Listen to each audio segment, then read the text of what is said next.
fact, Manisha Gupta caught up with Peter de Klerk of the ISO and listened into a slice of that conversation. It's been a sharp rally, and it kind of correlates with the prospect of a deficit next year. Next year starting in a week's time, so maybe it's very early. Prospects are that Brazil's crop's going to end reasonably quickly this year, and so we are looking for a market that provides for the long off-season that Brazil's going to have. Peter, are you looking at further gains from here? Because while we do understand that the fundamentals are strong, but would you say that this rally also has the speculators joining in?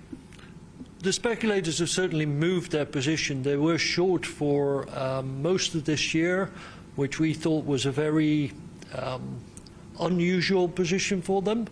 Now they're on the long side. Will they expand? It really depends on what their plan is for next year, what their plan is for the overall commodity sphere.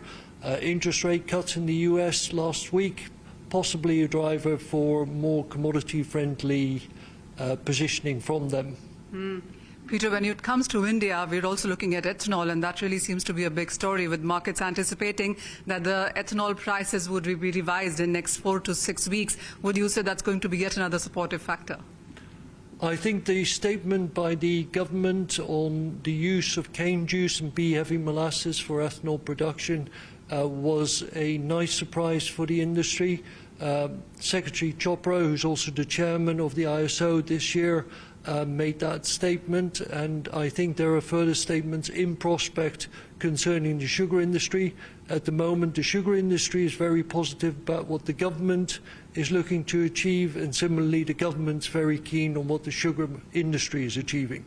So I look forward to further news from India. Oh, well, Peter, what's your sense really on going forward in sense of global deficit? International Sugar Organization has put that out, and since that number has come in, we've seen international sugar higher and the Indian sugar stocks as well moving on the positive side.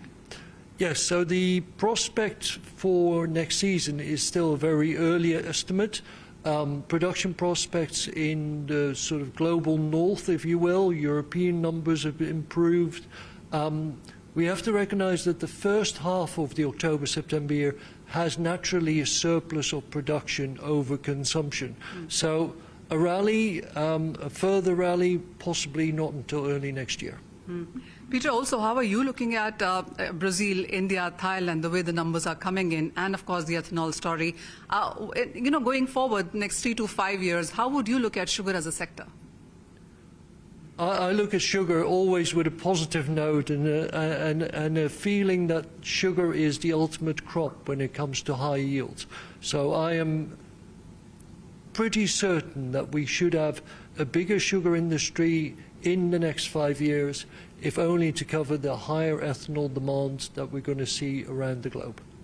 Peter, one final question. So when you look at S&D numbers in India, what is the sense that it gives you? Sense of a healthier industry. I think a sense of a growing industry, and the sense that India is going to be key to the sugar market outlook for many years to come. I'm going to squeeze in one more, and we've had a lot of statements yesterday from the Food Minister and the Food Secretary as well. Did you pick up anything at all when it comes to sugar exports from India?